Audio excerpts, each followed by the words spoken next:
नई मुंबई के आमदार गणेश नाइक का फिर एक बार लगा जनता दरबार। 250 से शिकायतों का हुआ समाधान।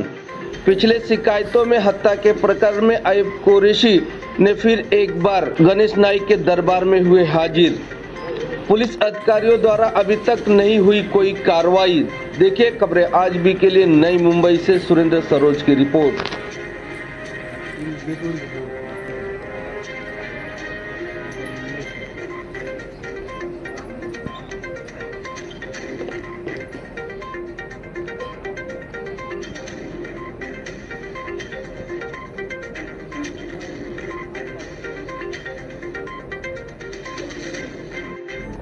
परिवहन म्हणजे एसटी एनएमटीचे कोण आलेत का? पुढे टोकन नंबर तयारीमध्ये राहा।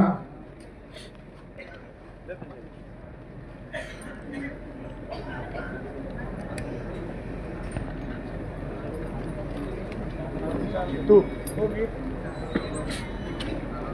मीटिंगला ओपन कॉपी घेतलं तुम्ही?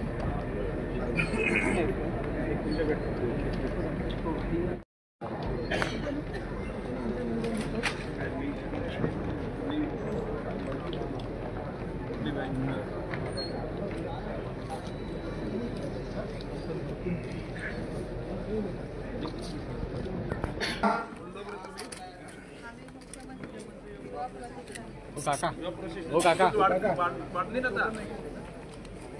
प्रशिक्षण म्हणजे अप्रेंटिस ठेवतो मी, मग त्याच्यानंतर तोपर्यंत एम्प्लॉयमेंट एक्सचेंजच्या मार्फत किंवा दुसऱ्या आत्मविश्वास निर्माण करा नोकऱ्याला, आणि त्याला तुमचे अर्ज आमच्याकडे पुढे व्हाईट हाऊस आपण बघू।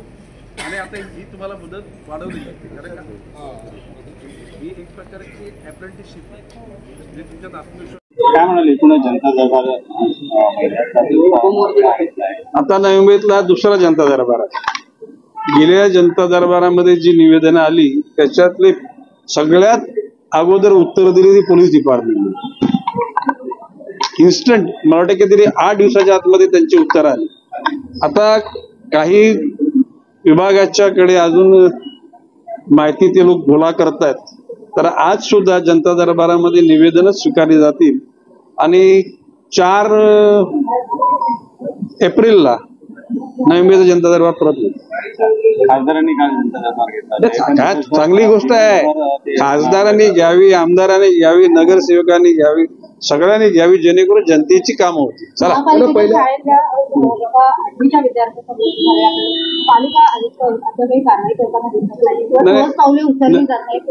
नाही, माझ्याकडे माहिती अशी मिळाली की इमेजिकावर तिथे त्या रिसॉर्टला हजाराहून अधिक विद्यार्थी गेले होते, म्हणजे महापालिकेने नेले होते, चांगल्या एसी बसमध्ये नेले होते। संध्याकाळी 5च्या सुमारास परतीचा ज्यावेळेला प्रवास सुरू होणार त्यावेळेला त्या मुलाला थोडासा त्रास झाला आणि तो सगळ्यांच्या समोर तिथे कोलॅप्स झाला। पूर्वी त्याला तशा प्रकारचा त्रास झाला होता अशा प्रकारची माहिती अधिकाऱ्यांनी मला दिली। एकूणच अधिकाऱ्यांनी गांभीर्यानं, म्हणजे खरं म्हणजे दुर्दैवी घटना आहे, मुलगा कोणाचा असला तरी सुद्धा तो जीव गेला याचं जास्त दुःख आहे। महापालिकेनं त्यांची गावाकडे त्याची डेड बॉडी नेण्याची व्यवस्था केली आणि एकूणच मेडिकल रिपोर्ट सुद्धा येणं बाकी आहे। मेडिकल रिपोर्ट आल्यानंतर त्याच्यावर आणखी जास्त चर्चा करू। नियमांचं उल्लंघन करून ही बस ऍडव्हेंचर पार्कमध्ये नेण्यात आली होती, आणि ते मला त्या बाबतीतली काही माहिती नाही। ज्या दिवशी घटना घडली त्याला मला कळवलं गेलं की अशी घटना घडली आहे। शिक्षण विभागाच्या उपायुक्तेने मला कळवलं आणि मी त्यांना सांगितलं की पोस्टमॉर्टमचा रिपोर्ट आल्यानंतर एकूण संपूर्ण अहवाल या शहरातला आमदार म्हणून आणि राज्याचा मंत्री म्हणून मला तुम्ही बाब द्या आणि संबंधित त्यांना सुद्धा कळवा। ओके।